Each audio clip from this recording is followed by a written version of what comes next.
आज एक इम्पॉर्टेंट मुद्दे पे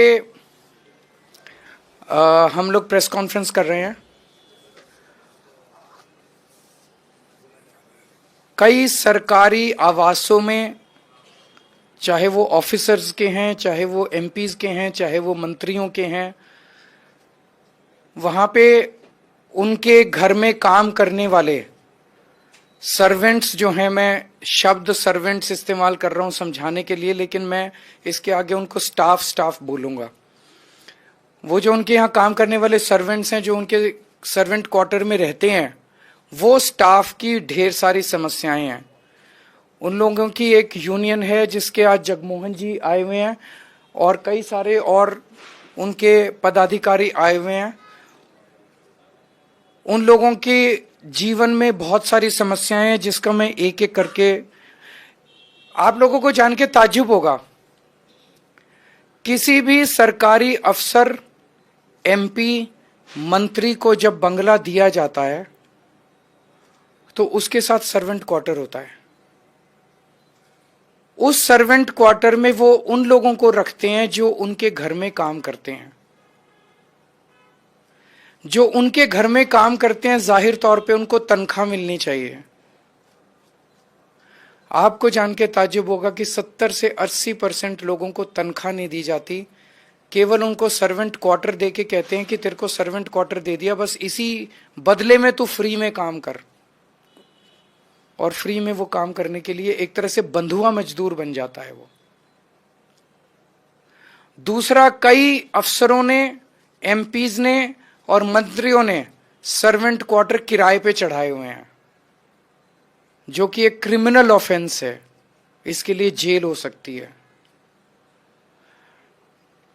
एक एमपी, एक ऑफिसर जब ट्रांसफर हो जाता है तो उसके यहां काम करने वाले जो स्टाफ है, सर्वेंट्स हैं, वो लोग बेघर हो जाते हैं, क्योंकि जब तक नया नहीं आता उनको निकाल दिया जाता है। जब नया ऑफिसर या एमपी आता है, वो उनको रखे या ना रखे तो वो सड़कों के ऊपर आ जाते हैं। उनका बड़ा टेम्पोरेरी सा एग्जिस्टेंस है। एक बड़ा, आप सोच सकते हो कि 2 साल 3 साल रहेगा नहीं रहेगा, उसके दिमाग के अंदर लगातार there is no stability in his life, उसकी जिंदगी के अंदर कोई स्टेबिलिटी नहीं है। और जब वो सड़क पे आ जाते हैं, उनके बच्चों का क्या होगा, वो कहां रहेंगे, ये सारे। इसके लिए अब आज मैं आम आदमी पार्टी के साथ तरफ से 7 गारंटी अनाउंस कर रहा हूं इन लोगों के लिए। पहला, सर्वेंट रजिस्ट्रेशन पोर्टल।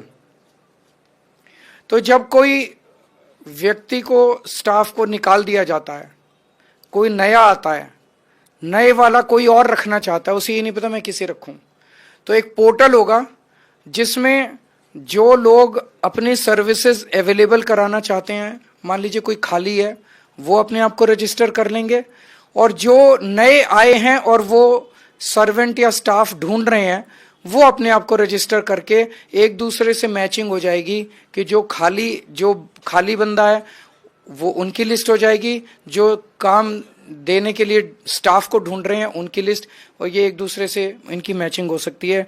ये सर्वेंट रजिस्ट्रेशन पोर्टल बनाया जाएगा। इससे बहुत सारे लोगों की समस्याएं दूर हो सकती है। जैसे एक श्रमिक कार्ड हमने बनाया है, लेबर कार्ड, वैसा ही एक सरकारी सर्वेंट कार्ड या सरकारी स्टाफ, पर्सनल स्टाफ कार्ड बनाया जाएगा। और जैसे श्रमिक कार्ड के ऊपर सारी सुविधाएं मिलती हैं कई योजनाओं की, वैसे ही इन्हें भी वो सारी योजनाओं की सुविधाएं दी जाएंगी। एक सर्वेंट हॉस्टल या स्टाफ हॉस्टल बनाया जाएगा। किसी व्यक्ति को अगर निकाल दिया जाता है, उनके एमपीएस ऑफिसर ट्रांसफर हो गए, वो सड़क पे आ जाता है, तो टेम्परेरी कुछ महीने, कुछ साल के लिए वो उस हॉस्टल में रह सकता है, जब तक उसको फ्रेश नौकरी नहीं मिल जाती। ईडब्ल्यूएस के जो दिल्ली सरकार के मकान हैं, जो कि सस्ते रेट पे दिए जाते हैं, आसान किस्तों पे दिए जाते हैं, वो सर्वेंट या स्टाफ जो पर्सनल है उनको भी मुहैया कराए जाएंगे ताकि उन्हें इसका बेनिफिट मिल सके। इनके स्वास्थ्य के लिए मोबाइल मोहल्ला क्लिनिक लगाए जाएंगे। इनके काम के घंटे, इनकी तनख्वाह, इनकी वर्किंग कंडीशंस, इसके ऊपर नियम कानून कायदे बनाए जाएंगे और इसको क्रिमिनल ऑफेंस बनाया जाएगा। जो अभी हमने ऑटो चालक भाइयों के लिए, ई रिक्शा वालों के लिए, टैक्सी ड्राइवर्स के लिए अनाउंस किया कि 10-10 लाख रुपए का लाइफ इंश्योरेंस, 5-5 लाख रुपए का हेल्थ इंश्योरेंस, और उनके परिवार के अंदर बेटी की शादी में 1-1 लाख रुपए की सहायता राशि, और बच्चों को पढ़ाई के लिए स्कॉलरशिप, ये चारों बेनिफिट सर्वेंट ऑब्लिक स्टाफ के लिए भी दिए जाएंगे। तो आज मैं इनके लिए ये गारंटियां अनाउंस कर रहा हूं। अगर मनमोहन जी 2 शब्द बोलना चाहें तो।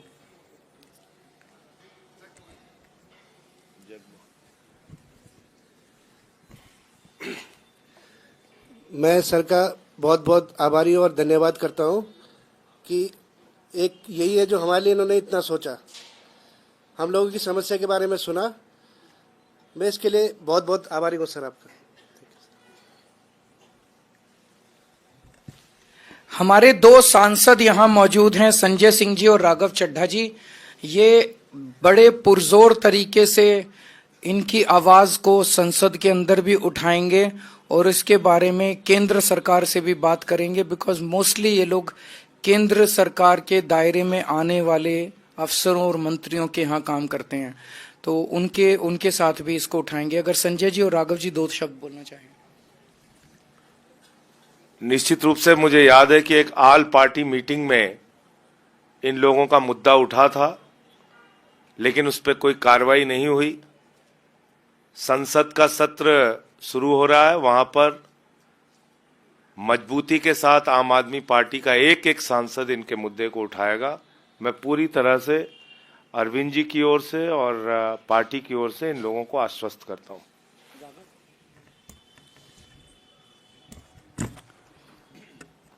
जैसा कि आप सब जानते हैं कि 31 जनवरी से यानी कि कल से ही सत्र पार्लियामेंट का, भारत की संसद का शुरू होने जा रहा है।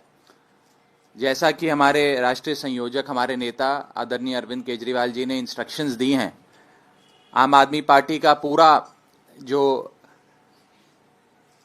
एमपीज का ग्रुप है वो मिलकर, और खास तौर पे संजय जी और मैं बुलंद तरीके से आप सबके विषय सदन में रखेंगे, सरकार के कानों तक पहुंचाएंगे और ये सुनिश्चित करेंगे कि इस पर सकारात्मक कार्रवाई जल्द से जल्द हो। तो दोनों जगह होगा। दिल्ली सरकार के अंदर जो मैंने ऐलान किया, ये सारे काम दिल्ली सरकार के अंडर में आते हैं, ये हम करा देंगे। और जो चीजें दिल्ली केंद्र सरकार के अंदर में आती हैं, उनके लिए हम केंद्र सरकार से इनके मुद्दे उठाने की अपील करेंगे।